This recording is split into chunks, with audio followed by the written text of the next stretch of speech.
Assalamualaikum warahmatullahi wabarakatuh. Kang Bro, ketemu mana dengan Iwan beneran Kang Mas. Cak, jadi hari ini sudah usai ya. Informasi update buat sampean semuanya yang memang mungkin menunggu bagaimana hasil tes private yang dilakukan oleh Honda dengan Stephen Bradle menggunakan RC213V justru ditutup dengan delosor Kang Mas. Jadi informasi dari Harris ternyata Bradle crash. Bradle tidak puas dengan kondisinya dan kita tahu bahwa ternyata saat ini sepertinya HRC masih terus mengumpulkan data-data dan HRC masih berusaha keras dengan adanya engine yang baru dengan aerodinamika yang baru, dan kita tahu ternyata menemukan ada beberapa kali Bradle ini menggunakan fairing yang beda, Cak. Jadi kalau kita perhatikan beberapa running test dari beberapa spacesuit yang diluncurkan atau dirilis oleh Spacesuit Image ya, kita menemukan bahwa ternyata ada perbedaan di bagian fairingnya. Jadi bagian ram airnya berbeda antara yang motor pertama dan yang kedua.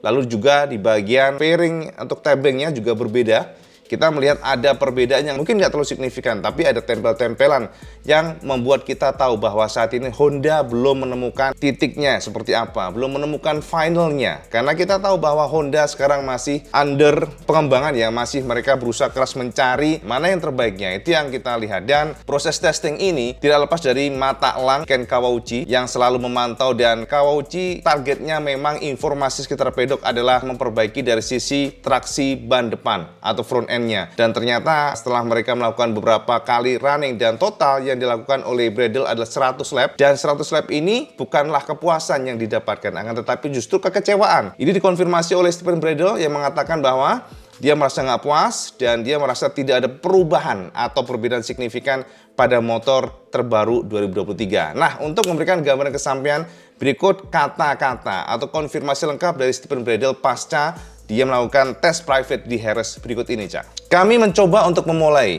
tetapi cuaca sangat dingin di pagi hari. Kami pikir kami akan menggunakan waktu untuk upaya awal. Jadi aku selalu melakukan putaran lambat.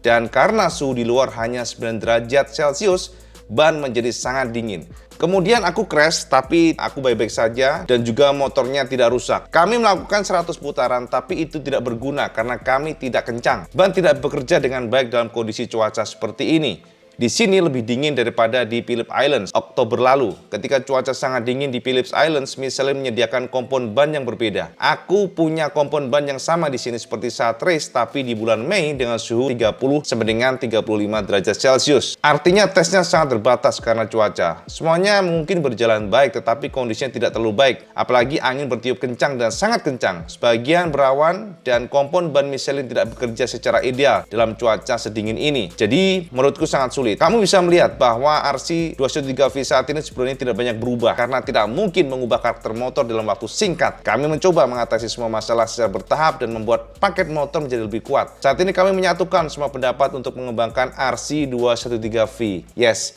itu konfirmasi dari Cak Stephen Bradle, dan kita bisa menangkap kegelisahan dan kegundahan di sana, Cak. Kita bisa menangkap bahwa tidak puas ya dia dengan paket yang ditawarkan saat ini. Mungkin demikian kalau kita lihat ya kata-kata dari si Bradle. Memang, Cak, kalau kita ngomongin si Bradle, Ibu juga bingung ya. Maksudnya teman-teman banyak yang komen, kenapa sih si Bradle tetap aja dipertahankan di Honda? Dia kurang memberikan kontribusi yang positif lah buat Honda. Tapi kenapa dipertahankan? Memang sih kalau kita lihat secara prestasi untuk memberikan direction kayaknya kurang, Cak ya. Ya terbukti dengan Marc Marquez hilang, ternyata RC menjadi kedodoran ya. Motor RC tidak setajam seperti sebelumnya. Artinya sejauh ini yang memberikan direction full adalah Marc Marquez, dan ya setuju sih IWB sama sampean. Jadi kalau menurut IWB yang bagus ya saat ini Guantoli untuk Suzuki ya, itu bisa dijadikan acuan pula. Dan pastinya siapa lagi kalau bukan Dani Pedrosa di KTM yang memang mampu membuat RC16 jadi lebih baik. Ini adalah informasi dari Stephen Bradle yang ternyata crash dan tidak banyak yang bisa dikumpulkan oleh tim dari Honda. IWB juga mendapatkan gambar-gambar yang terupdate, Cak, untuk RC, dan gambar ini memang tidak banyak berbeda dibandingkan dengan sebelumnya. Cuma ini lebih high res, harus perhatikan di sini dari beberapa jepretan teman-teman di Harris komen mengenai knalpot ya. Kemarin juga ada beberapa komen yang mengatakan Cak IWB itu knalpot kan in-house semuanya. Walaupun mau SC Project kayak mau yang namanya Akrapovic hanya nempel doang ya. Cak IWB pingin memberikan pencerahan lah bahasanya. Jadi gini Kang Mas, memang betul ya kalau kita melihat dari knalpot Honda ini sedikit ada semacam polemik bahasanya. Soalnya kalau kita komparasi antara SC Project dan Aero, untuk Nakagami dengan identik bentuk exhaustnya, kok bisa beda merek? Artinya nempelin stiker doang dong. Ini bukan konfirmasi ya, itu hanya analisa dari para pengamat, Cak. Media-media juga demikian, karena tidak ada konfirmasi apapun dari pihak Honda, ataupun pihak SC Project, ataupun pihak Aero. Akan tetapi, kita menggunakan acuan yang resmi saja, resmi dari pihak pabrikannya sendiri, yang mana SC Project mengatakan sebelumnya bahwa mereka mengakui dengan Honda itu adalah sponsorship saja. 2021 ke belakang itu sponsorship saja, mereka nempelin stiker. Mungkin Aero juga demikian. Jadi bisa saja mungkin memang ya di tahun 2021 ke belakang knalpotnya adalah diracik oleh in-house Honda. Mungkin, tapi setelah 2021 bukan lagi, karena Honda sudah nggak mampu lagi, lost direction semuanya, sehingga diserahkan kepada ahlinya. Nah, konfirmasi mengenai sudah beralihnya SC Project benar-benar full meracik semuanya, bukan dari in-house Honda, itu bisa kita lihat dari konfirmasi berikut ini. Ya, jadi ini adalah konfirmasi dari SC Project yang mengumumkan kerjasama dengan Honda ditingkatkan menjadi full supplier technical itu di tahun 2021. Bisa sampai intip di sini, Cak. Kita akan lampirkan kesampaian ya di sini ya. Jadi ada bahasa Inggris yang akan IWB berikan gambaran kesampaian, yakni mengenai ini. Ya, ini dia, saya perhatikan ada kotak-kotak merah, IWB sudah garis bawah di sini, bahwa ada tulisan di sini, the most important news is only SC Project is official technical supplier of the team for 2021 season. Last year, SC Project has joined the team as sponsor partner, ya, jadi hanya sponsor partner. But from this championship atau 2021 maksudnya, the collaboration become technical as well. Jadi secara technical juga. Thanks to the technology and the innovation of product fully made in Italy. Oke, kita terjemahkan ke Indonesia ya. Setelah tahun yang sulit dan musim yang belum pernah terjadi sebelumnya, tim Repsol Honda meluncurkan tantangan 2021 untuk pertama kalinya dalam sejarah guna menunjukkan pencapaian musim baru bersama Marc Marquez dan Pol Espargaro. Awal kejuaraan sudah dekat, tetapi berita terpenting hanya satu, yakni SC Project adalah pemasok teknis resmi tim untuk musim 2021. Ingat, Cak, mulai 2021 ya. Nah, ada kelanjutannya lagi nih. Tahun lalu SC Project telah bergabung dengan tim sebagai mitra sponsor. Yes, that's correct. Namun mulai kejuaraan musim ini kolaborasi meningkat menjadi tim teknis pula. Perusahaan Italia akan menyediakan tim multi-title dengan semua yang diperlukan untuk kinerja terbaik berkat teknologi dan inovasi produk yang sepenuhnya dibuat di Italia. Nah, jadi memang dibuat di Italia, udah resmi.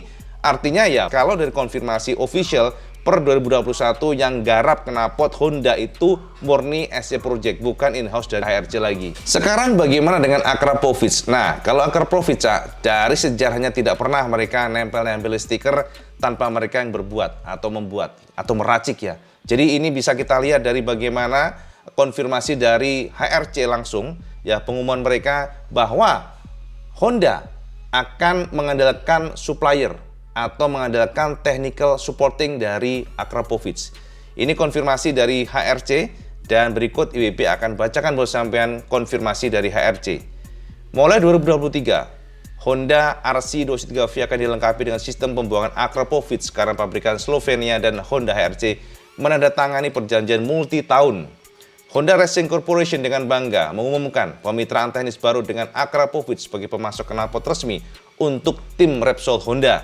Kemitraan ini akan membuat merek asal Slovenia tersebut berkolaborasi dengan Honda HRC untuk mengembangkan sistem pembuangan Honda RC. Akrapovic dan HRC bersama-sama membentuk persatuan teknologi, teknik, semangat balap, dan tekad untuk memperjuangkan kemenangan.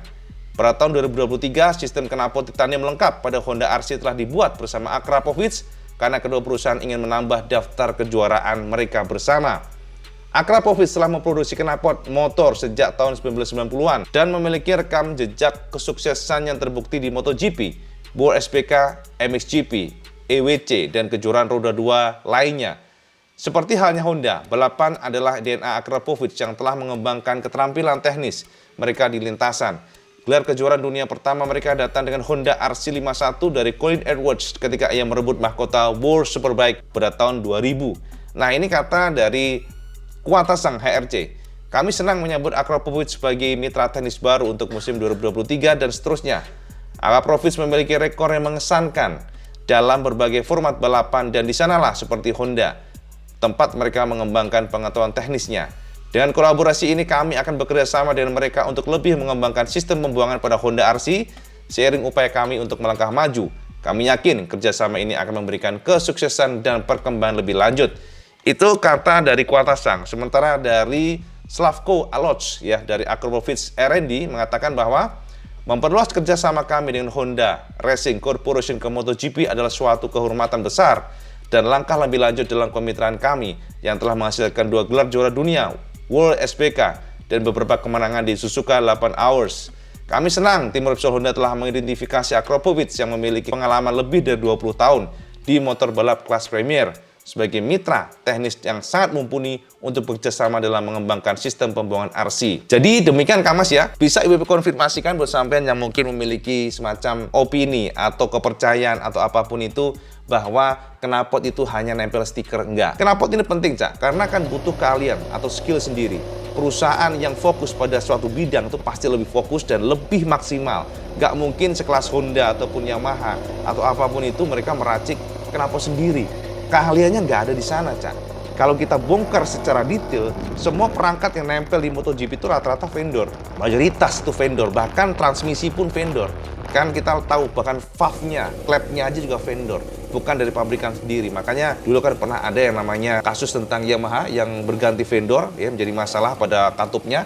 Dan ini menjadi penegasan kesampaian semuanya, bahwa pabrikan itu rata-rata untuk yang special komponen itu selalu vendor, suspensi vendor ya kan, menggunakan Öhlins, Brembo, remnya, kemudian juga knalpotnya bisa Mignoni, Akrapovic, atau SC Project. Ya, faktanya demikian. Dan itu teman-teman semuanya hanya gara-gara membandingkan antara Nakagami Aero-nya dengan gambar yang SC Project-nya milik yang factory. Ini semuanya liar saja, Cak. Tanpa ada konfirmasi, liar berasumsi, beropini, gara-gara mirip, ya dikatakan, ya inilah, ini harus nih buatan Honda. Pabrikan nggak pernah mengatakan bahwa mereka meracik knalpot sendiri. Tidak pernah seperti itu.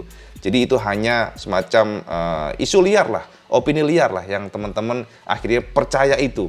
Semacam framing ya, framing bahwa itu memang buatan Honda. Tapi dari detik sekarang tidak ada konfirmasi apapun dari Honda atau HRC bahwa knalpot yang lama-lama yang dulu itu juga diracik oleh mereka, nggak juga. Ya, jadi ini memberikan konfirmasi kesampaian yang mungkin sampai ragu tentang knalpot statusnya. Jadi bukan knalpot Akra pun ini akan diracik oleh Akra di Slovenia langsung.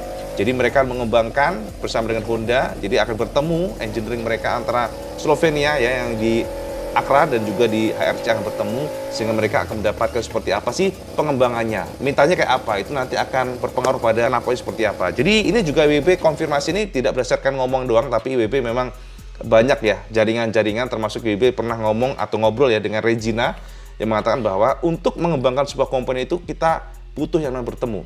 Bertemu seperti apa sih yang diinginkan, jadi semuanya harus ada diskusi yang sangat-sangat intensif. Karena pengembangan ini kan butuh waktu gitu Cak ya. Jadi gitu Kang Mas ya, sudah 2 poin yang kita tadi garis bawain dan teman-teman juga ada yang bertanya mengenai Cak IWB, apakah benar Yamaha akan mempertimbangkan kembali dengan V4? Karena rumornya demikian. Memang benar Cak.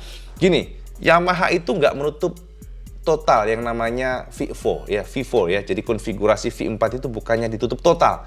Jadi ini bukan opsi yang dicoret total, itu enggak. Jadi Yamaha ini sepertinya memang masih dalam persimpangan.